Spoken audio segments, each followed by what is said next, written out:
G'day everybody, how are we? Welcome to Cab Crew Wednesday. Um, Hopefully everybody's doing all right overseas and here in Australia. I'm going to say a quick hello to everybody that's here. Wigwag was the first. Sorry, Wigwag. I hadn't eaten lunch. I had to eat that cookie. So, sorry, buddy. G'day, Ray Berenstein. How are you? Welcome in here, Les. Hope you're okay up there, buddy. Curly Dwight, welcome in here. Wigwag. Yeah, tuna. Jeez.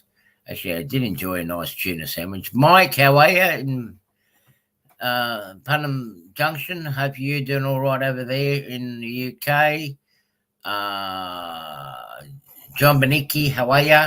Welcome. I thought I saw Lee in here as well from Enfield Junction. Oh no, that's right. He came in early. G'day, Tammy and Ray. Thomas, how are you? Ohio Steam, how are you?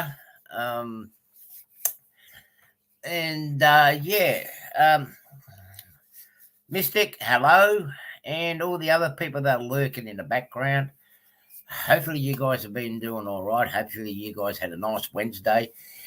It's Thursday over here, and I tell you what, I have not stopped since probably about 7 o'clock this morning.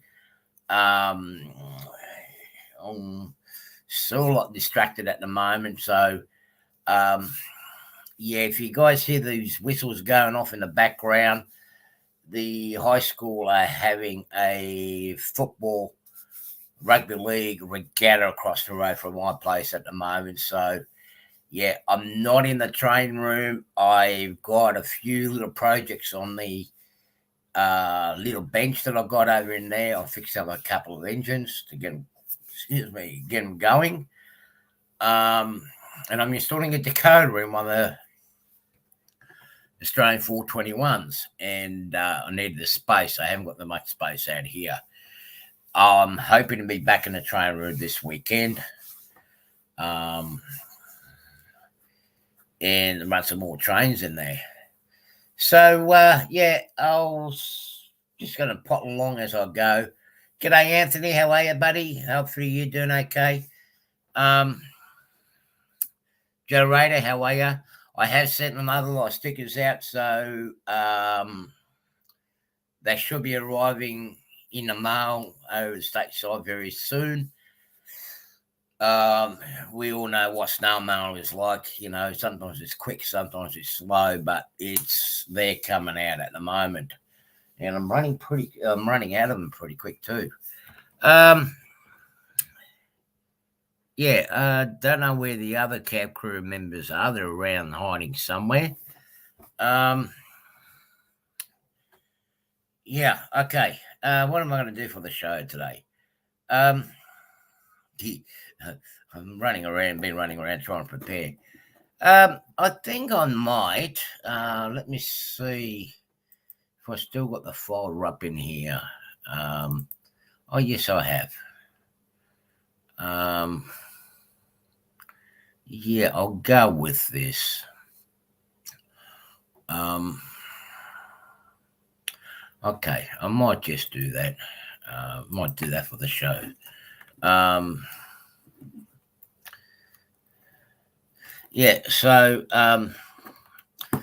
have been slowly working out all the little problems on the layout. I still have to sort out the inclines, but of course, the way my shoulder is, it's actually quite restricting me in doing movements and heavy lifting at the moment, but I'm gradually getting the problem sorted out. I thought I might need to. G'day, Randall. How are you?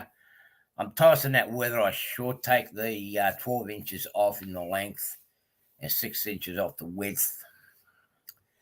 But with what I have in plan at the moment, with having my trains running from the top station to the bottom, I've got the S curve or return curve at the top. If I reduce it down by by 12 inches, it's not going to give me enough. It's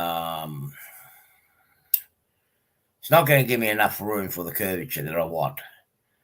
So I might have to just persevere with what I have at the moment and work around it. And any other maintenance later on, I'll have to do out here. So later, get on top of everything. It's been a long journey. So I've got a few ideas on how I'm going to fix it. I have come to the conclusion I do need another passing loop on one side of it. Pixie do. No, she doesn't need it.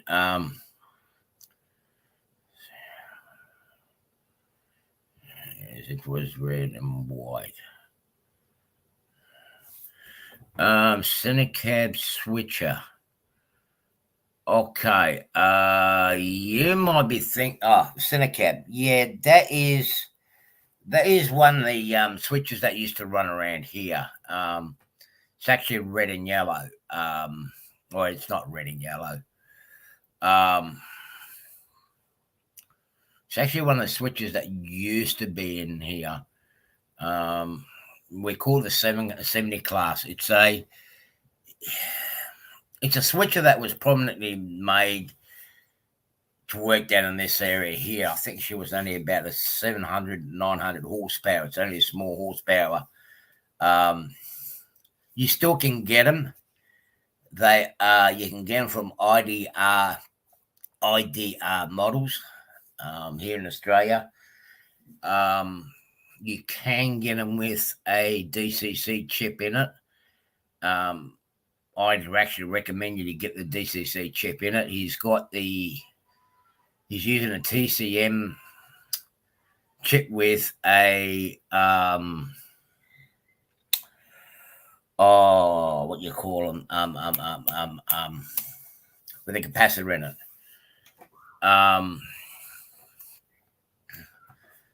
And it's a brilliant little engine. I've got 5 of them now.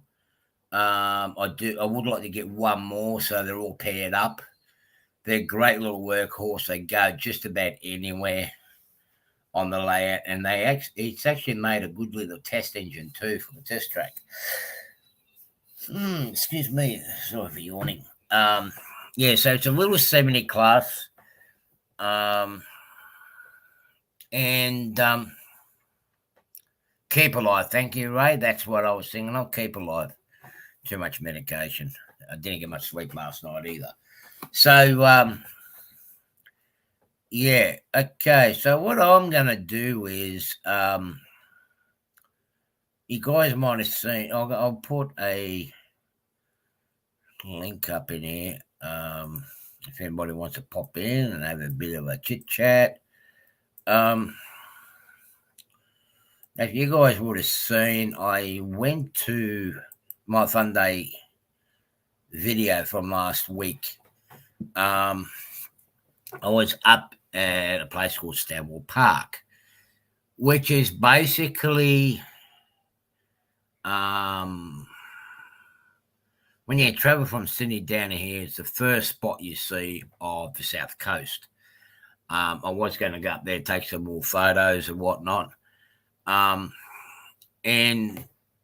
basically the line used to originally go down into the valley.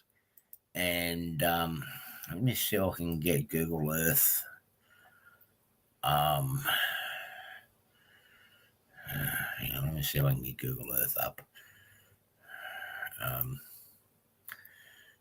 The regional line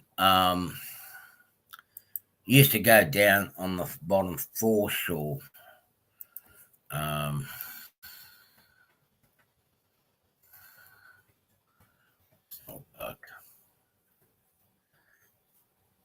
Let me just get this up in here.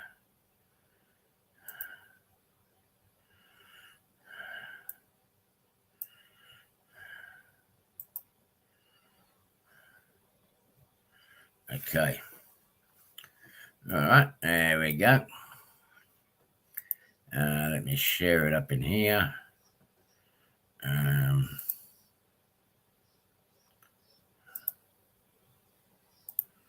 Just bear with me for a minute. Stanwell Park, there we go.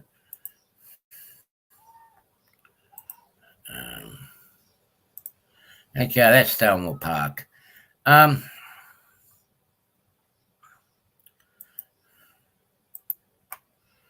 Yeah, there's Stanwell Park itself. Now, what we used to have in Stanwell Park, we used to see the light grey bit. That used to be, that's the current railway line now, and it basically follows the gully, and that's the viaduct that was actually put in place so the trains would be kept at the one level. There is one chap, can't think of his name. He's actually replicating that viaduct. I was hoping to get up close to that viaduct that time, but they were doing I don't know if people are aware. We did have some big rains here. Let me see if I can enlarge it. There we go. That's the viaduct. We had some rains in here. We had the rains last year and the last couple of years. There has been a lot of mudslides, and we can't get close to it. Now, there was an issue with this viaduct back in the mid-'80s. They noticed that it actually had cracks. Now, this viaduct was put in, I think it was roughly about 1908, I think. Hang on, I'll have to check up on the Bible on that one.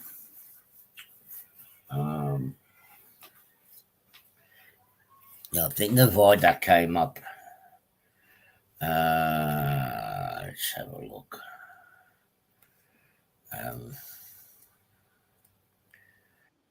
Yep, I've got people coming up. Hang on, I've got some people in the basement. I'll bring them up. Randall and Thomas. Okay, I'm just going through the Bible now. Now it did come in. When was the viaduct put in? And by the way, Arty, I sent the link to Luke at Mr. L Yard. He was wanting to jump on with you for a little bit. So okay, no problem. I'm just trying to find the date. 1915. So it was sometime after 1915. At 1920 is when that viaduct was put in place. And it stood a test of time. Now, they noticed there was some big cracks in the bridge just before the electrification, the official run for the or the official opening for the electrification from Sydney down to Wollongong. You'll see there's a gantries platforms underneath. You're still working on it. They have repaired it. There is a nice little waterfall up in the distance. When we do get the bigger rains, you can actually, it's a nice waterfall coming down. And I would like to get to the left of that to picture photo where I can actually get some nice train photos from the top. Here you go. That's a spot. You get some good shots of the trains going over the viaduct, but we can't get on there at the moment. And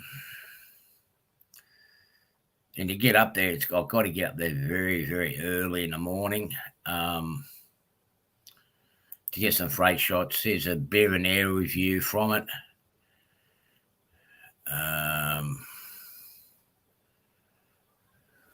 Basically looking on the south side of the viaduct. And this is, I don't know if it's taken off a drone or a helicopter. Gives you a view of the gully. So what it does is, what the line does now, it actually goes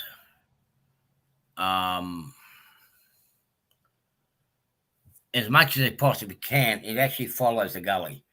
Before it used to go down to the right. Let me get the map back up. We now actually drive on the road, or drive on where the tracks used to be. Let me get this out. It's called Lawrence Hargrave Drive. Where you see that little dirt track there,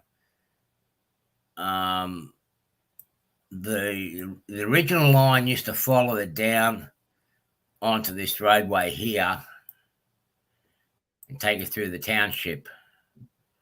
Like so. And this cutting in here, it's actually a cutting. Let me get this street view. I was hoping to get up there today, but I'm having car problems. I'm going to give me a street view. There we go. That's looking in the cutting. Now, this cutting here, that's the roadway. That used to be the original road. If I go up to where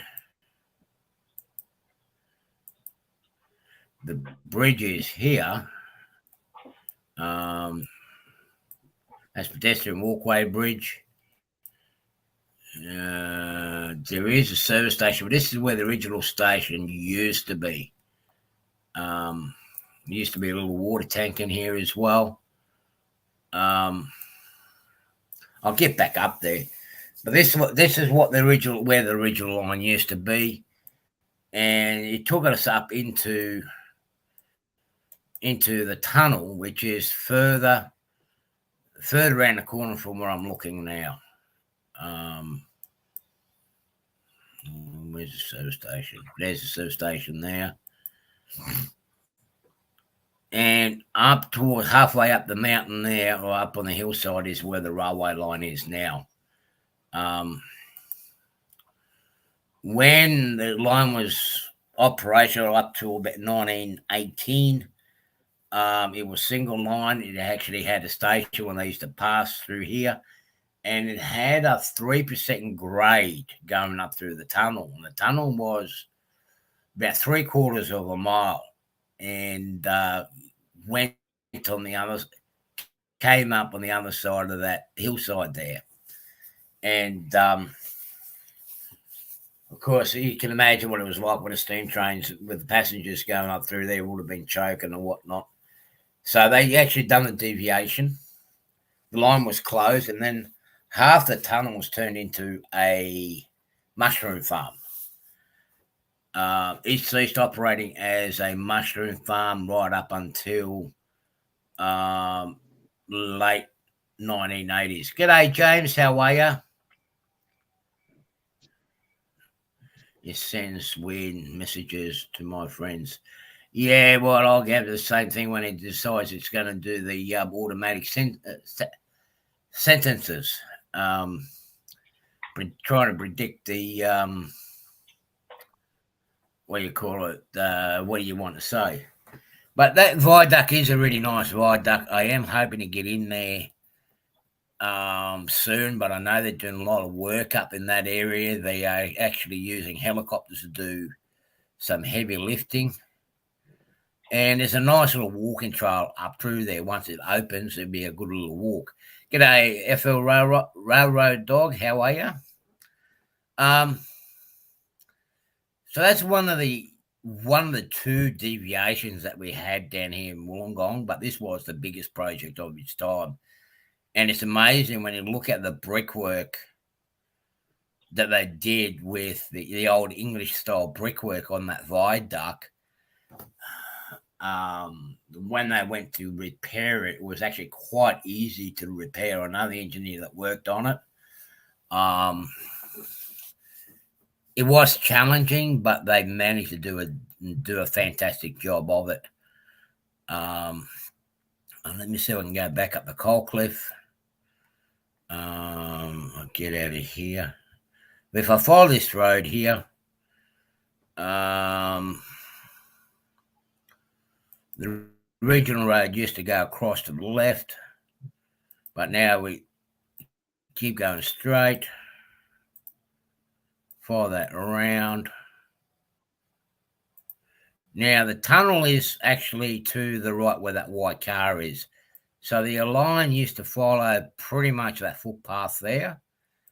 And the spot where I go to, where I took the photos, up to the left. But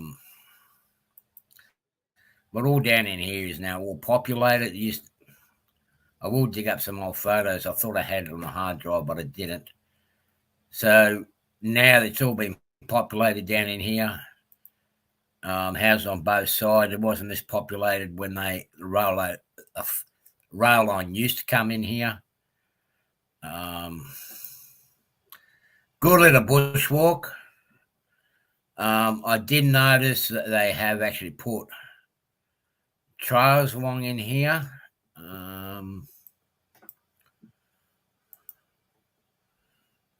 They did this is beach walking. They have actually put trails down in here, which takes it up to the top of the mountain, and we call the mountain board hill.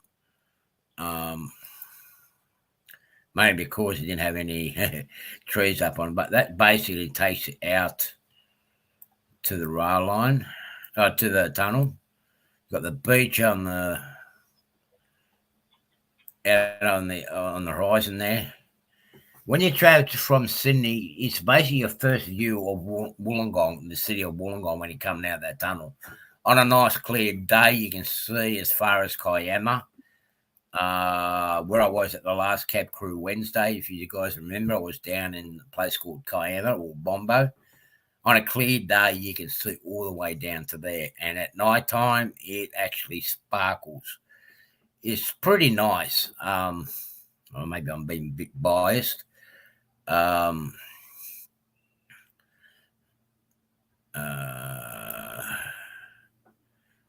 Yeah, so it's like, yeah, I quite enjoy going up there quite a bit. Now we've got a walking trail going up the top and bottom. They have restored some of them, but not all of them. I'll get up there again soon. I'll hope to get up there for the next Cab Crew Wednesday. The car's not feeling too good at the moment. It says no. Yeah, so that gives a bit of an overview of where I was. I would rather do it on the spot because people can actually see live what it's like. It's different when you see it on video compared to when it's live itself. I do want to go explore that tunnel now that the entrance of it is opened up. I want to go for a walk up in it and explore to see how far up I can go in it. And there's another thing that we have down in here within our tunnels in that area. We have glowworms as well. So I just want to see them here.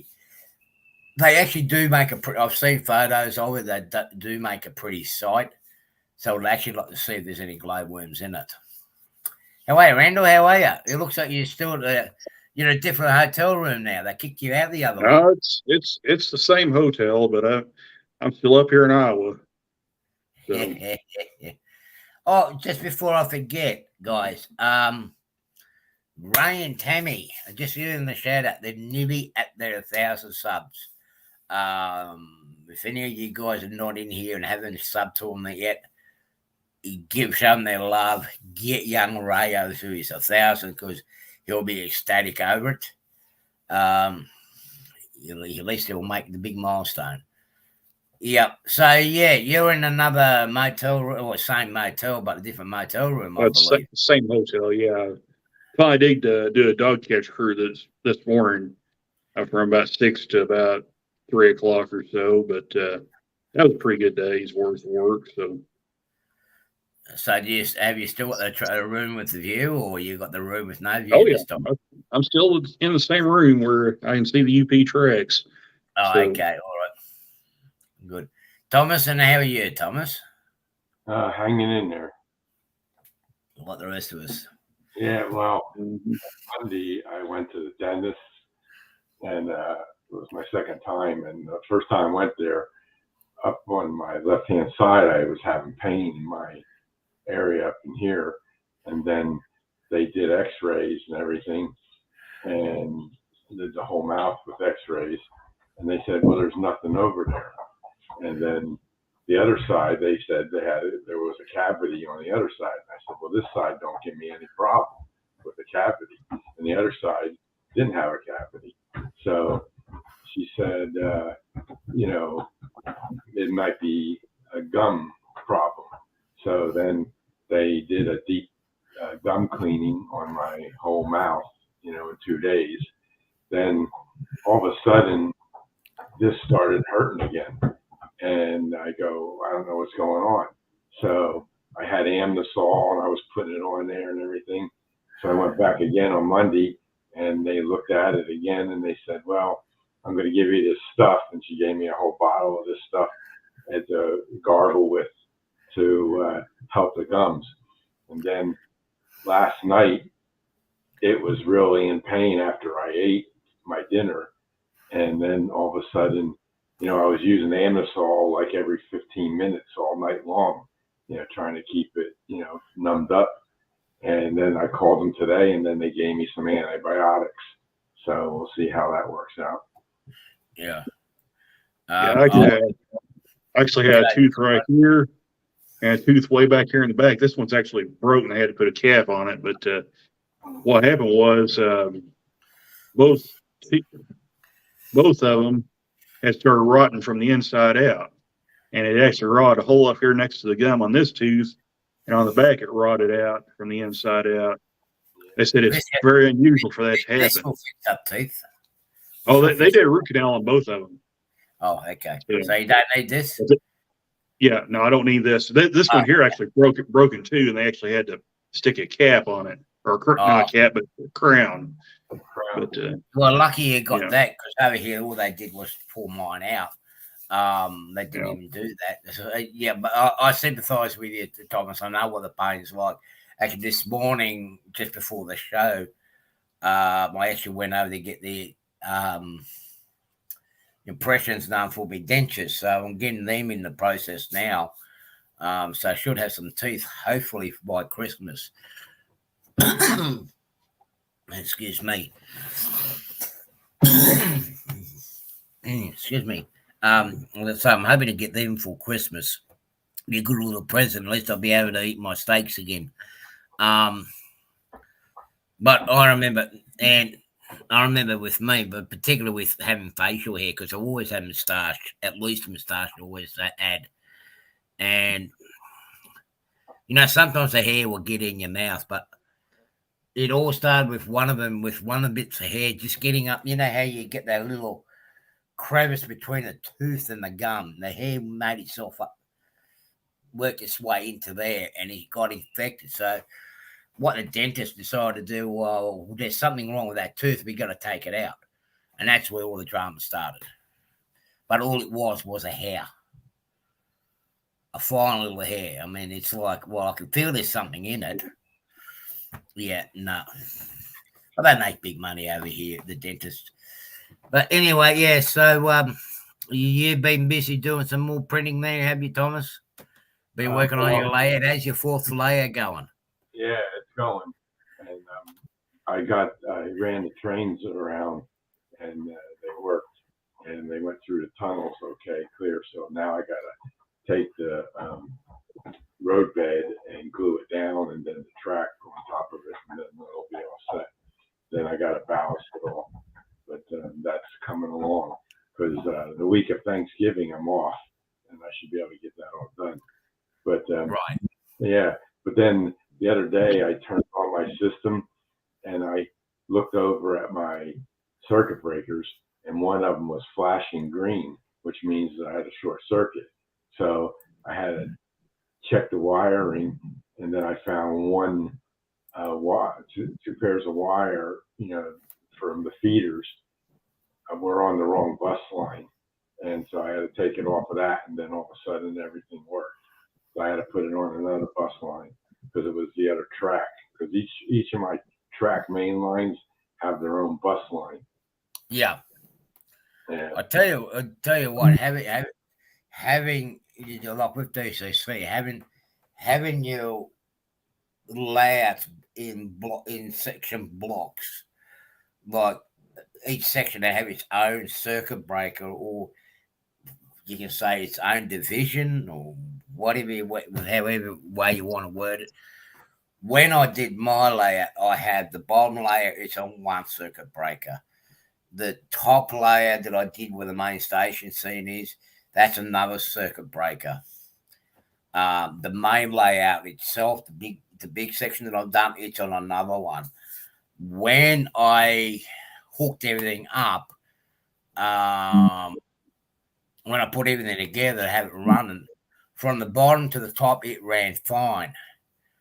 Only problem was when I done my polarities at the station, I actually done a mirrored image of having red towards me and black towards the wall, because that's what the bottom is. Of course, when I tied everything up, went to run the train on it, when it comes to the turnout that brought me into the station, it shorted out and I couldn't work out what it was.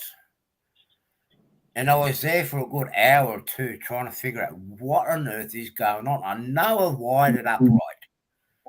It's got to be right. So then I just got the pen and just followed it. Like, start from the bottom. That's the red one that goes follow it all the way up the top. And I messed up. My red at the top, it should be black and the red. But because I bunched everything up into one section and going into a separate terminal blocks and everything else, it was easy as just switching the polarities around where everything's hooked in. So it was an easy fix.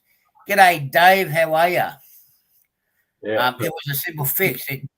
Apart from taking me about an hour or two to work out what the trouble was, the fix it only took me about 5 minutes, is that? Yeah.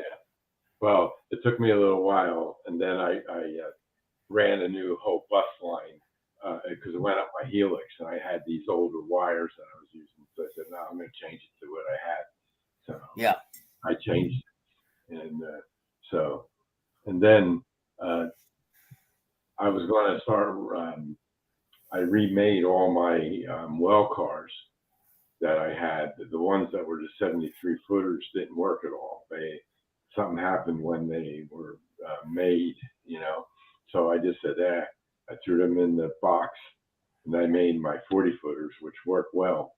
And so I was starting to put them back in the yard, and I was going to say, well, I don't want the engine to couple because I'm just pushing them in to the side, And I said, so I went on Katie's site, and I couldn't find anything that would, stop the engine from coupling to another car. I thought they would have some kind of thing to put on there, So I emailed them, and they replied back, and I said, well, then I just pushed them in, and it didn't couple. So I was happy that didn't happen. But, right. And so we'll see, because there should be something to put over the coupling so it doesn't catch, because sometimes when they go in, they couple automatically, Yeah. Yeah. So, so I got the ones that I had up there with my 40 footers all pushed back into the track. Now I got another one, and I got to move that into there, and then I got the ones behind me to finish up and put up there. Then they'll all be back in place. Yeah. Well, I got 2 inclines that I've got to fix up. I mean, at the moment, I can get the trains to run anti-clockwise or counterclockwise, as the Americans call it. Yeah.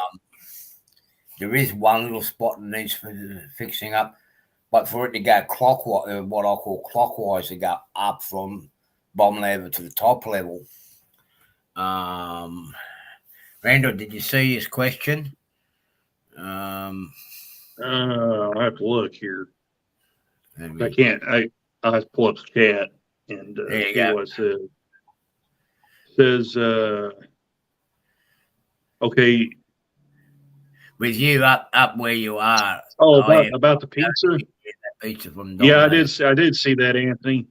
I actually gotta wait for Domino's to actually call me to go to work. 8 because they when I asked them when I could come to work, they said, "Well, we'll call you when we get ready." So, yeah, you can take that for what it is. Yeah, I don't think you would get it. I think, your Domino's is going to be a lot more Yeah, Domino's here, Anthony. You'll get it from Pizza Hut quicker and cheaper than Domino's. Yeah. So Now, I've got to fix those 2 inclines, but I have one little spot on the bottom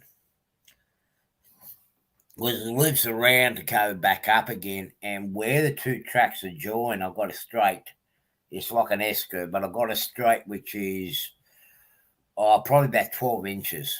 yeah, And it looks like there's 2 brands. I know I got them right, but one track is actually just sitting down low, and when you get certain locomotives and certain carriages hit that spot, they come off the track. So I've got to somehow get, and now with me putting everything underneath, it's hard to get to it. They get to fix it up, but once I fix that and the 2 very steep inclines, I think it might actually be a reasonably good run on that layout. I mean, I know the inclines are steep, but yeah. Well, you somehow, might have to double up the engine to get the load up there. yeah. Yeah, because I have a layout. The one side has from 0 to 3 inches, and it goes around a corner.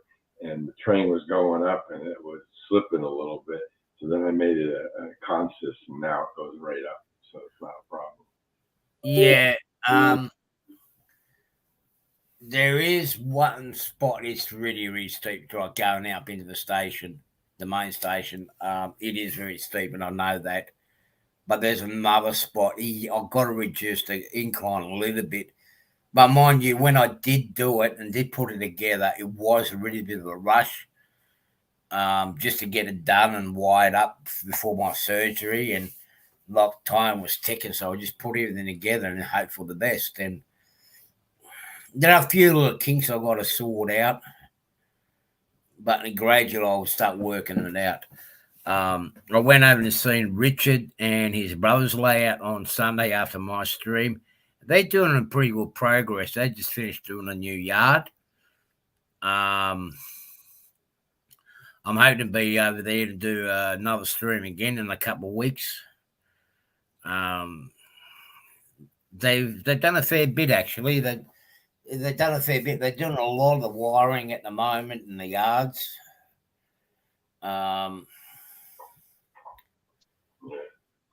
So listen to this story.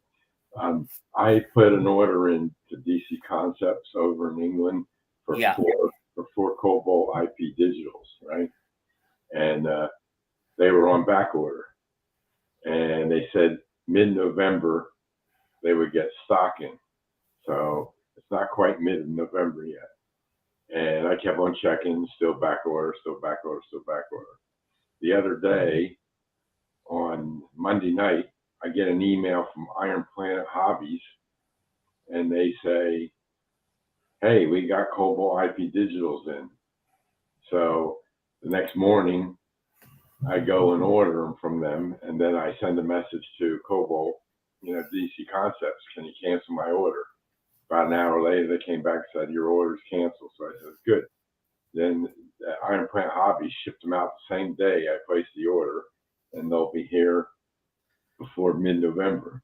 So I said, I went on DC Concepts website today, and they still don't have them in stock. But how did Iron Planet Hobbies get them, and DC Concepts doesn't have them? Because DC Concepts ships them to America, Well, unless they got the wherever the factory is and gets to manufacture, they had X amount to be dispatched directly from the factory to them. Yeah. That could have happened just to save on postage and shipping and handling fees, because wherever it's been built from, it's got to go to UK. Then from UK it goes to United States. I mean, it's a lot of these stuff is actually really raking up the frequent flyer miles. I know with some of my models I bought from the United States, they've raked up some nearly as much as freaking fly miles as I do in the 12 months.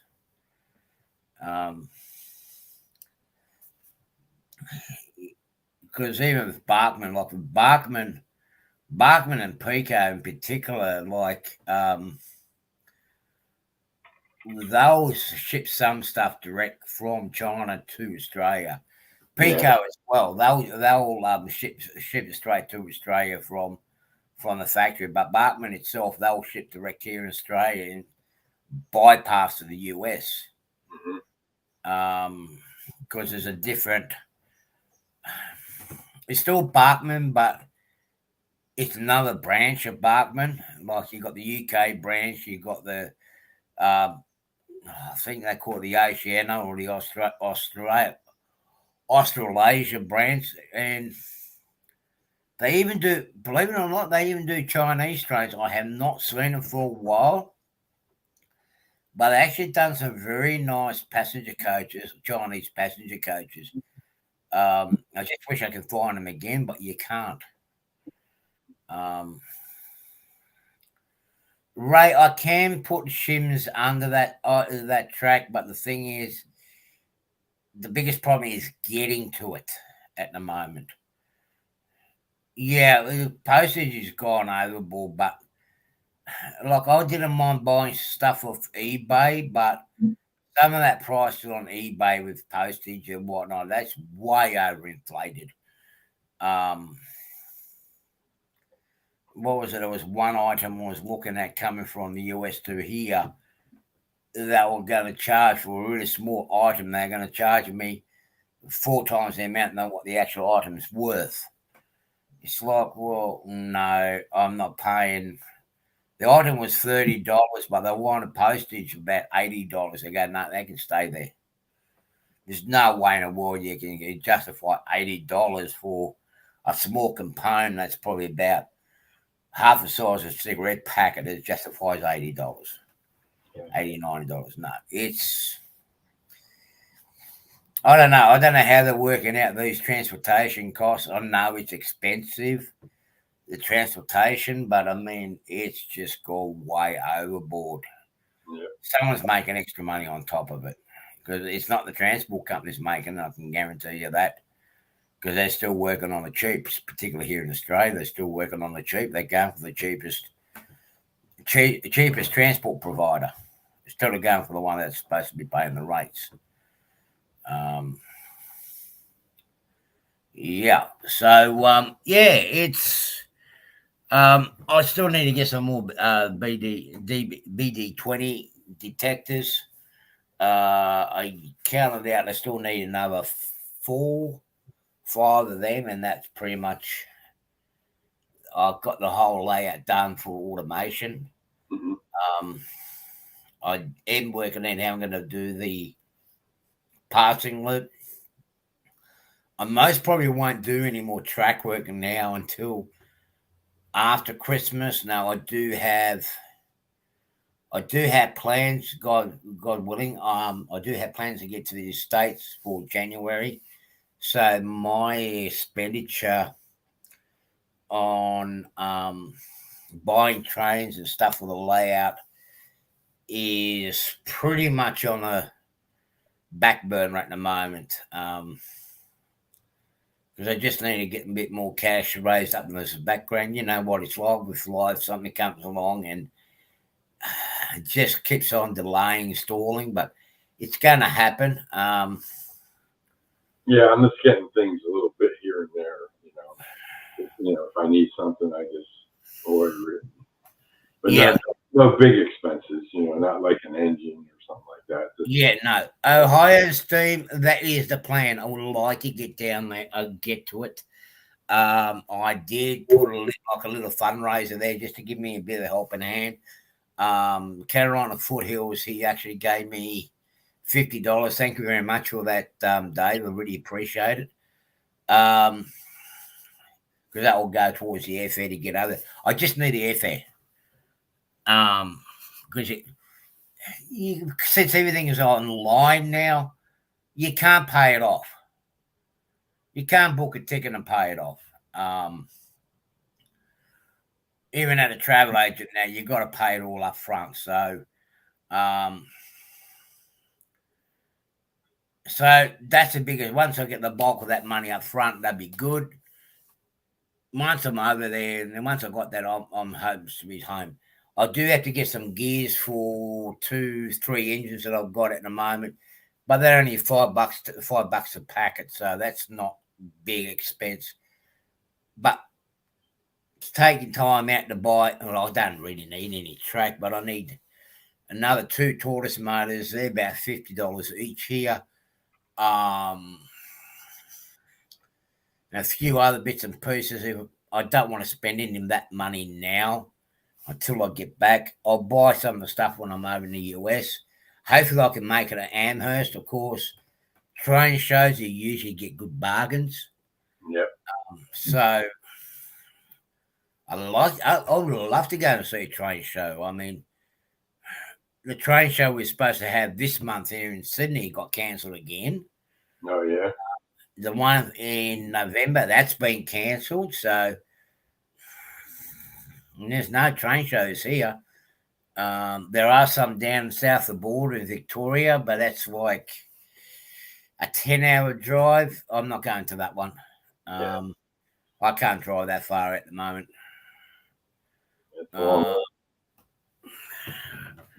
Not many mama and papa stores here close by, and then you find never have in stock.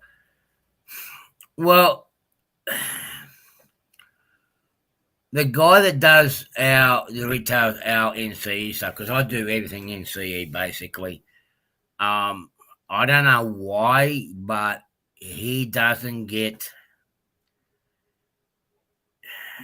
his stock from NCE as quick as some of the other people do. I don't know whether it is the credit issue or the way they've got their order in or what it is. There is another retailer over in West Australia on the other side of the country, like the BD20s.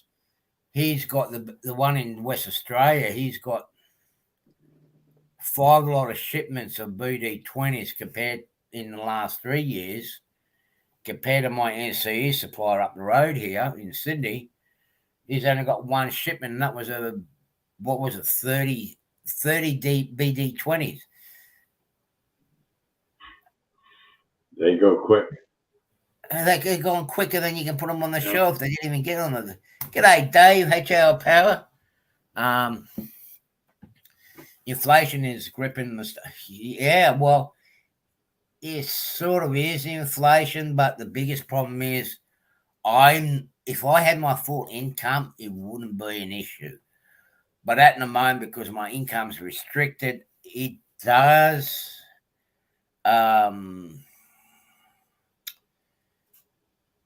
sort of like restrict it. It restricts you, but it delays you to be able to do things. I was in Hearn Hobbies, Melbourne, a year ago. Yeah, Hearn Hobbies is a good store. They've changed a little bit. I used to enjoy going in there. They used to be a big Roco dealer for Roco trains.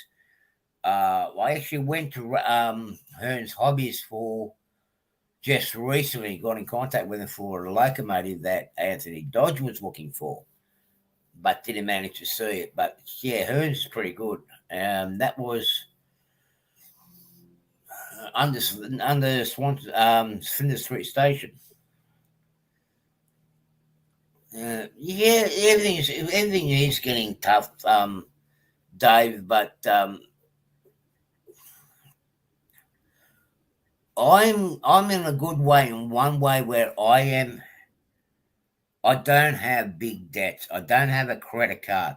I don't have a home loan. But mind you, I've got to pay rent. I own my car. I own basically everything I've got. I do not live on a line of credit like there's so many other people out there that they have to be ahead of the Joneses next door. They got to get a brand new car. The next door neighbour's got a brand new car, but I've got to go and get a bigger one and put myself more in debt. No, I don't do that. I've got the same flat screen TV here for the last 7 years, 8 years. Still does the job. Yeah. That's the thing with me. I'm driving around 30-plus-year-old vehicles, and they're still going up and down the road. So yeah, and they're easy to fix too. Some of these new ones you look at it and go, no. Like I looked at one of the new Mercedes Benzes in the motor underneath the bonnet, and it's like I looked at it and I go, "There's no way in the world I'm going to work on one of these, and I'm not going to get one either." of course, the roads I live on, where I live at, it don't matter if your vehicle's 50 years old or brand spanking new. It's just going to rip those vehicles to shreds because of the shape the roads are in. Yeah. It doesn't matter how good your vehicle is. It's eventually going to wear it down. Yeah, you're right, Ohio's team. It's all around the world. It's not just Australia. It's not just US. It's everywhere. Globalization. It's all these big global companies, insurance companies, and whatnot. That's just drawing the prices throughout the roof. 1 minute for sofa, huh? Watermelon for sale for $100. Swear that hell, watermelon can stay there. Family in New Zealand paying. Well, we are close to, depending on where you go here in Sydney, we're paying, particularly in the heart of Sydney, you're paying $11, $12 a gallon. My gas station around the corner here, this is a perfect example. G'day, Ron. My gas station around the corner here, I pay roughly about $7.20 a gallon for gas in my car. Go over the other side of the hill, we've got the 7-Eleven, and it's on the main drag. It's about $9.50, $9.60 a gallon. But here's the thing. All our gas that we use for our cars comes from the same country and comes off the same ship. When it comes out and it goes in the same tank up in Sydney, the only difference is when they go to pick it up, because it all gets picked up at one fuel depot in Sydney. The only difference is what colour is the truck that delivers to the gas station. That's the only difference. But all the gas comes from the same tank. But you've got such a big giant fluctuation in the prices over here. I can tell you a good story about that, Arty. I went to Memphis one time, and some of the people in the chat probably know where I'm talking about in that area. When you go into, I want to say it's Marion, Arkansas, where you'll cross over a bridge, but on either side there's exits where you can get off and go down into the fuel station and stuff. Well, there's an Exxon station sitting on one side of the road and a Shell station sitting on the other side of the road. I looked at the Exxon station. They had $3.49 a gallon. That's been 2 or 3 weeks ago. But it was like $3.49 a gallon on one side. The Shell station on the other side was like $2.95 a gallon. Yeah, that's crazy. Right now, it's about $3.10 in our area. $3.10. It's I looked at the gas stations up here. I think it's like $2.96 up here at Sioux City. Well, where I used to fuel up in Port Kembla, up near where the big diesel train sheds are, locked in the wharf there, we got one, two, three, 1, 2, 4 gas stations. We got the Mobil. We got Park Petroleum, which is a local company. Then we had a Caltex and a BP. Again, as I said, all that fuel comes basically from the same storage tank in Sydney. G'day, John. Well, Lippenberg, how are you? I got a call from Yeah. call from the supervisor up here. He said the head of rail crew was telling him I was putting 15% ethanol gas in there. I was like, I've just been putting regular unleaded in these vans. And he said, well, yeah, but said what you don't realize is that here in Iowa, the fuel here, the regular, and I think super unleaded too, is like 15% ethanol. Mm. So We'll see. I asked him, I said, so is there any stations that doesn't do that? And he said, yeah, Casey's. Yeah. So he said, go there and start filling up. You see, we do have ethanol blended fuel here, and it's only 10%.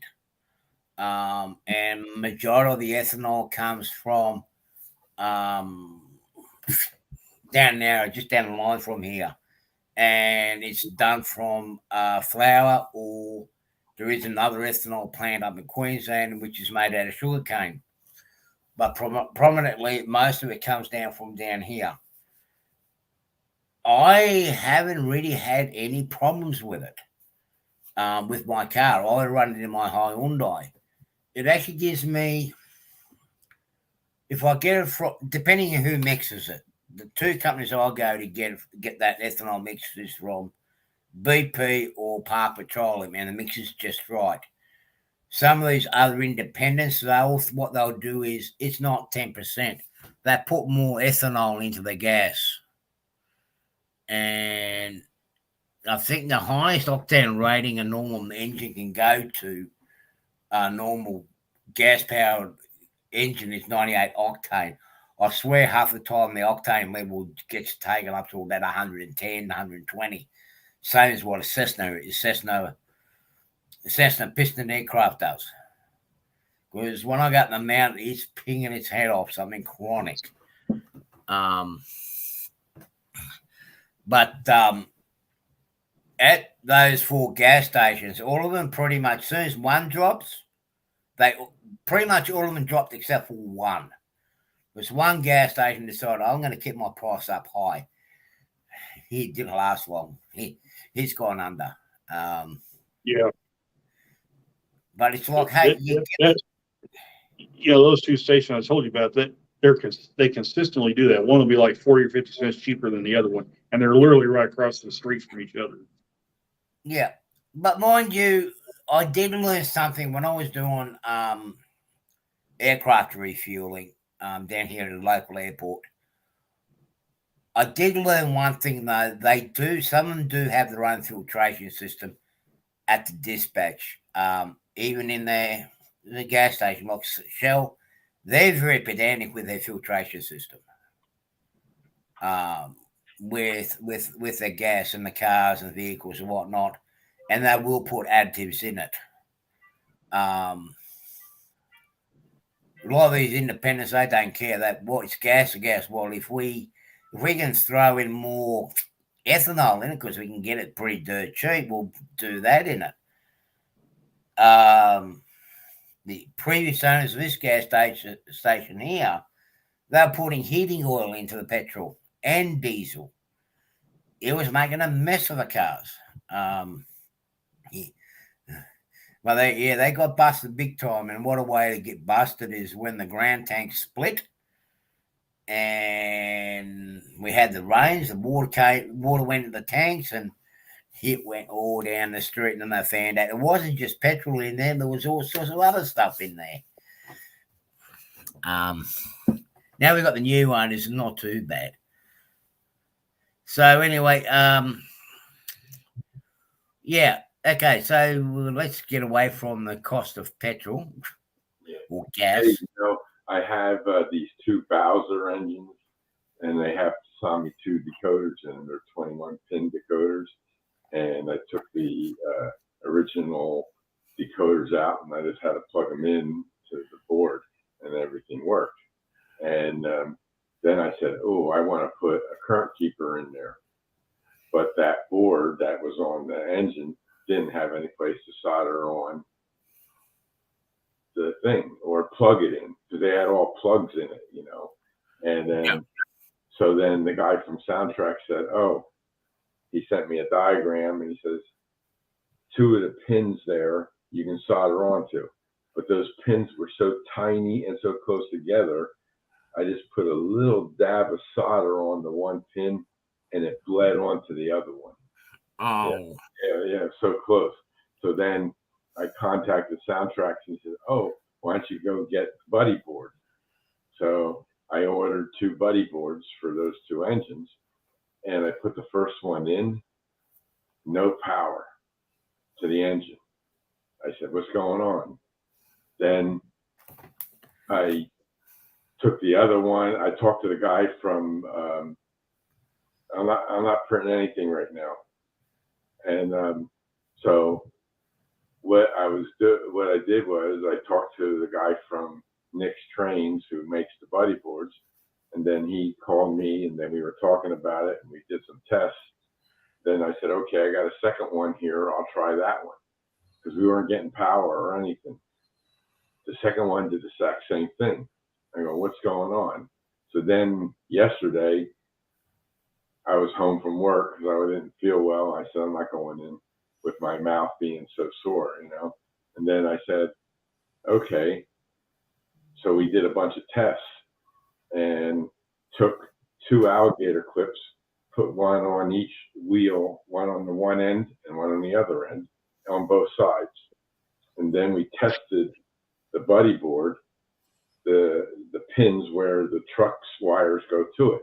You should have 14 volts there. And we got 14 volts on the one and not the other. So then I unsoldered those 2 wires, touched the meter, and I had 14 volts. Then I said, hey, maybe I had one bad solder.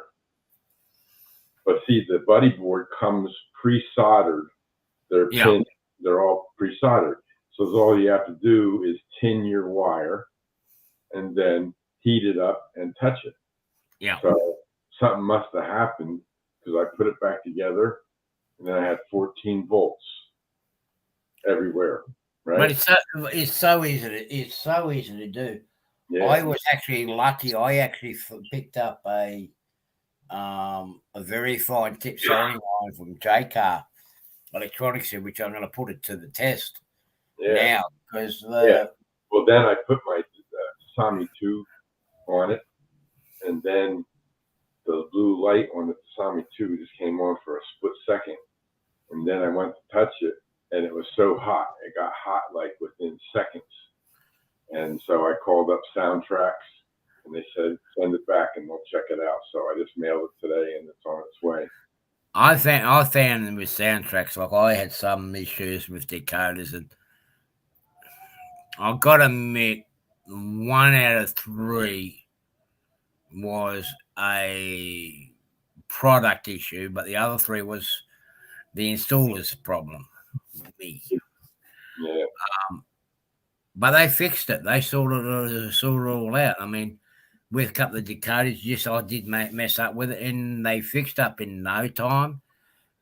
They actually did fix it. They just replaced it for me, and I just had to pay what the difference was between the new one and to what its value was. So I'm very happy with it. Yeah. I was just looking at these. I'm just looking at these 2 Australian steam engines at the moment. Like I went to go and put a decoder in one of them, and I got Soundtracks' non-sound decoder, just a normal motor decoder. Pardon? Just a normal motor decoder. Yeah. Problem is the thing won't fit. I can't. It's too wide. And I can't get how to explain it. There's not enough room at the shell with the decoder sits for the shell to actually go back down over the top. Yeah, but don't they put the decoders in steam engines in the tender? No, the decoder on these ones here actually is in the engine itself. Really? That's different. Most of the ones here, they're in the tender. Yeah, it's usually in the tender. Yeah. I was just going through a video yesterday afternoon because I'm thinking, how am I going to put the sandy coater in here? Because there's not much room. But what they've done is, and they mentioned that there's like a little counterweight inside the boiler, inside the smoke box. And what he's done, he's cut it down just above half. He's put a tiny little cube speaker in there, and he's using an ESU chip, and he's put the ESU chip in it.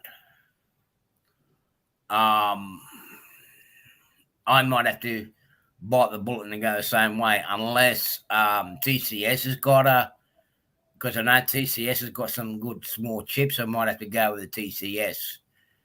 Yeah, I hear TCS is pretty good.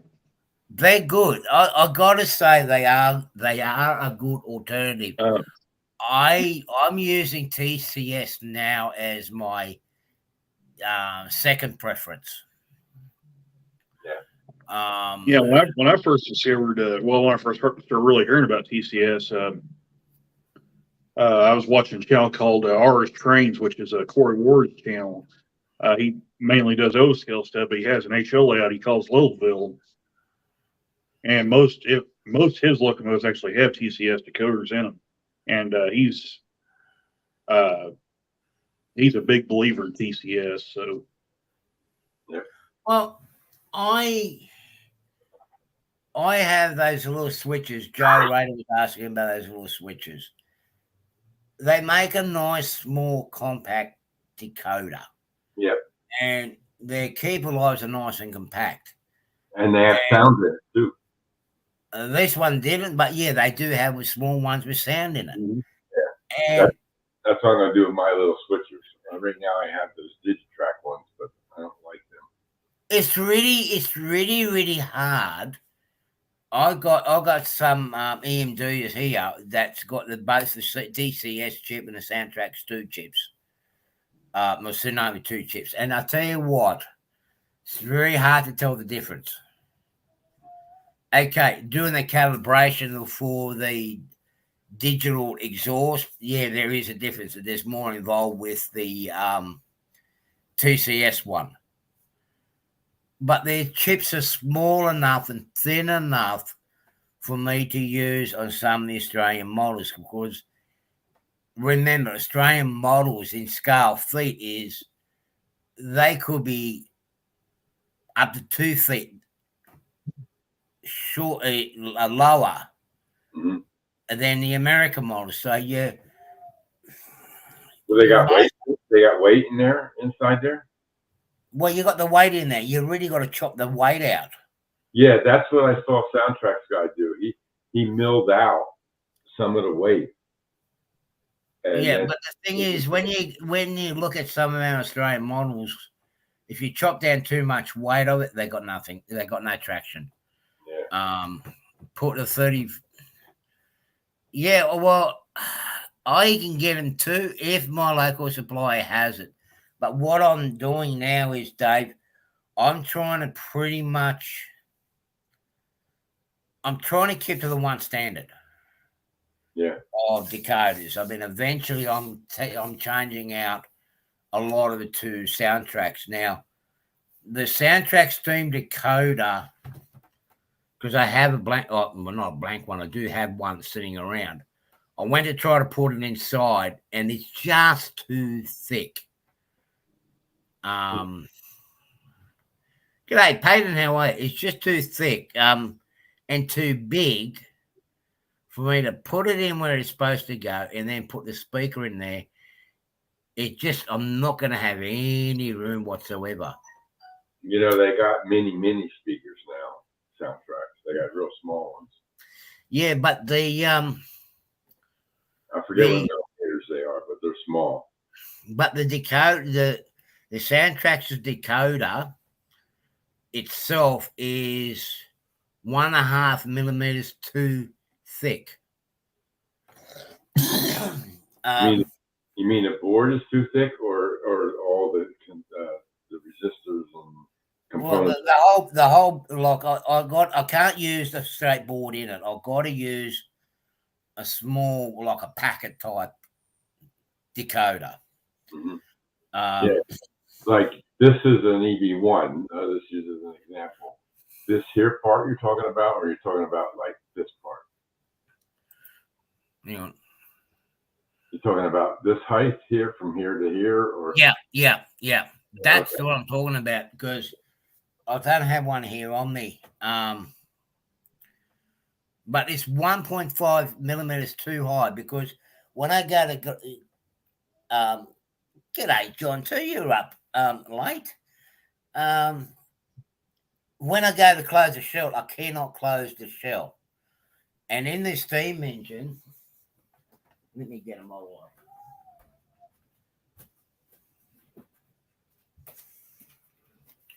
Hopefully it comes up. Is that a steamer you got there? Yeah, that's one of them. See, the boiler, Why don't you put it in a tender? there's not much room up around here to bring the wire in. I don't want to change these too much. But here, you got about, let me try to work it out. Up to about where my finger is from the front, that's the counterweight. Yeah. Right? And then you got above the wheel up to the middle axle there. Mm-hmm. That's all the room you got near the top part of the locomotive. Right. Is where you got to put the chip in. Well, that's Right, you probably got about 3 inches to play with. The way it sits inside. G'day, Derek. Oh man, I wish there was a little man in there. The way it's done inside in there to put the decoder in there, it's very, very room restricted. But I'll work it out. I'm not in a hurry. I'll get these other diesels up and running first. I've got the two of them that I've got to change the split gears in, and they got the gear split in them. I've got to change them over. And one of them I'm converting it to DCC. I've got the chip for it. I just got to wire it up. Just important life matters taken its place, hasn't it? So it's sitting on the workbench. I might get stuck into it in a little while after the show, so I'll get that up and going.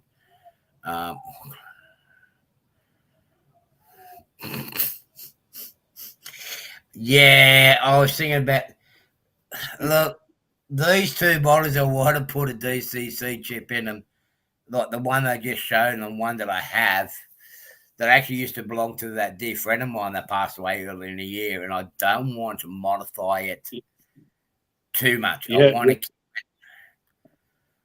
Derek, I'm still stuck in the hotel.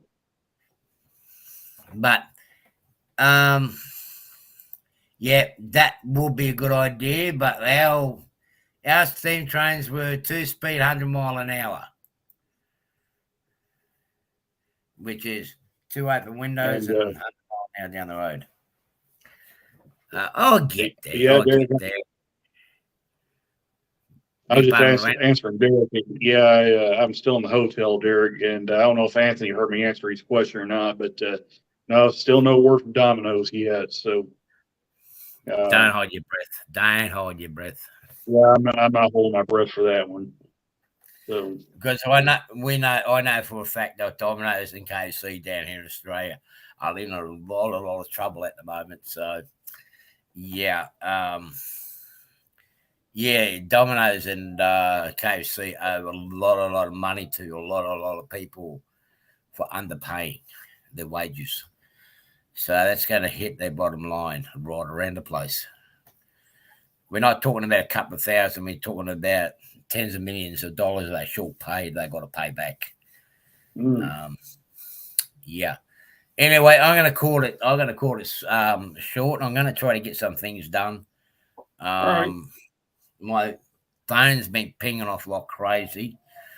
But yeah, anyone that hasn't subscribed to Tammy and Ray, please go and give young Ray a helping hand, get him to his 1,000 subs. I will be back on this weekend, on the wacky weekend. Oh, he lost. Oh, he's back again. Is he back or is he not? Yeah, he's back again. Oh, Yep, I'm still here. hotel Wi-Fi. Hopefully everybody enjoyed the stream. I will be back here on the weekend. Hopefully it won't be melted. I'm hoping to be back in the train room. No guarantees, but I would like to get back in there. I have the whole day. I've only got a half a day left. Derek, what are you talking about a whole day? I only got half a day left. Plus I only got a couple hours left, Arty. What do you complain? yeah, well, the baby's kicking, you see. I've got to go and feed the baby, you know. And the worms are I mean, I went through lunchtime. Well, anyway, everyone, hopefully you had fun. I know we babble on a bit.